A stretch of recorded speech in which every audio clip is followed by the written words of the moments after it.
হারিয়েছেন দুটি পা, কিন্তু হারাননি মনোবল। সেই অদম্য মনোবল নিয়েই ভিক্ষা নয়, কাজ করেই সম্মানের সঙ্গে বেঁচে থাকার লড়াই করছেন ঈশ্বরগঞ্জ উপজেলার সোহাগী ইউনিয়নের আব্দুল মোতালেব। জীবন যুদ্ধে হার না মানা এক যোদ্ধার উপর নির্ভরশীল পরিবারের 5 সদস্য। আব্দুল মোতালেব জন্মগতভাবে প্রতিবন্ধী ছিলেন না। 1992 সালে ময়মনসিংহ কিশোরগঞ্জ মহাসড়কে রামগোপালপুর বাজারে সড়ক দুর্ঘটনায় আহত হওয়ার পর তিনি 2 পা হারান। সরেজমিনে গিয়ে দেখা যায় সোহাগী রেলওয়ের পাশে মুরগি মহলে দোকানে বসে সবজি বেচাকেনা করছেন মোতালেব। এ সময় কথা হয় তার সঙ্গে, তিনি শোনান তার জীবনের গল্প। আমি তো ভিক্ষা করছি না, তবে চেষ্টা করছি যে নিজে পায়ে দাঁড়াইয়া চলো যাই। কিছু চাউলে লাগে রওনা হচ্ছে, রওনা হইলে পরে তখন যাওয়ার পথে আমি সাইডে রিক্সা নিয়ে যাইতেছি, পিছনতে একটা ট্রাক আছে। এই ট্রাকটা তখন বাম সাইডে বাউল আছে, বাউল পথে আছি, ডান সাইডে বাউল আছে। মনে যেহেতু বাউলটা না আমার দেখতে পারছে না, গাড়ি না কি দেখতে পারছে না, যার ফলে পিছনে যে রিক্সার পিছনে টাকা দিলে পরে আমি রিক্সাতে করে দিয়েছি।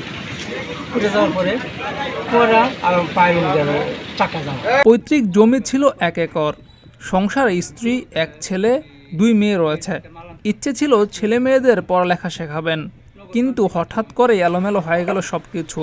সড়ক দুর্ঘটনায় 2 পায়ে আঘাত পান তিনি।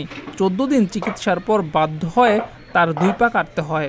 তখন ফসলি 1 একর জমি বিক্রি করে চিকিৎসার খরচ মেটান। বড় কিছু না হয়তো আমি চলিয়ে ফিরে দেখতে পারি, যদি মনে করেন সরকার থেকে কিছু অনুদান দেয়, পরে এটাতে চলাফেরা করতে পারি।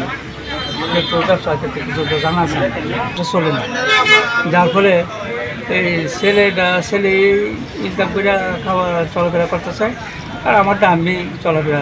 এই বিষয়ে উপজেলা নির্বাহী কর্মকর্তা এরশাদুল আহমেদ বলেছেন, আমরা ইতিমধ্যে সমাজসেবা অধিদপ্তরের আওতাধীন তাকে প্রতিবন্ধী ভাতা প্রদান করা হয়েছে। তিনি 70 যেহেতু বয়স্ক মানুষ, তাকে আমরা উপজেলা প্রশাসনের পক্ষ থেকে আর্থিক অনুদানের অংশ হিসেবে চিকিৎসা সহায়তা সাপোর্ট দেওয়া যায় কিনা এই বিষয়টি একটু পর্যালোচনা করে দেখি। এছাড়াও আমরা প্রতিবন্ধী বিষয়ক কর্মকর্তা কার্যালয় থেকে তাকে, সে যেহেতু খুব কষ্ট করে হাঁটা চলাফেরা করে, তার যেহেতু 2টি পা নেই, তাকে হুইলচেয়ারের ব্যবস্থা করে দেওয়া যায় কিনা আমরা সে ব্যাপারে দেখি খুব দ্রুত ব্যবস্থা নেব। ভিক্ষা না করে কাজ করে সংসার চালাচ্ছেন মোতালেবের এমন জীবন ধারণের বিষয়ে সমাজ সেবা কর্মকর্তা মোহাম্মদ হাসান কিবরিয়া বলেন, আমরা চেষ্টা করব আগামীতে উনি যেহেতু একটা ক্ষুদ্র ব্যবসায়ী আছেন, ওনার ব্যবসাটা যেন উনি সম্প্রসারিত করতে পারেন, ওনার পরিবার পরিজন নিয়ে যাতে ভালো থাকতে পারেন, সেজন্য সরকারের পক্ষ থেকে সমাজসেবা অধিদপ্তরের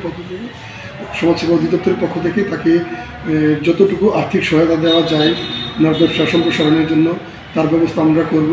ভিক্ষা করলে মানুষ ঘৃণা করত, তাই অন্যের উপর নির্ভরশীল না হয়ে নিজে ব্যবসা করে জীবিকা নির্বাহ করছেন মোতালেব। তার এই জীবনযাপন অনেকের জন্যই শিক্ষা হতে পারে। জিয়াউর রহমান, প্রতিদিনের বাংলাদেশ।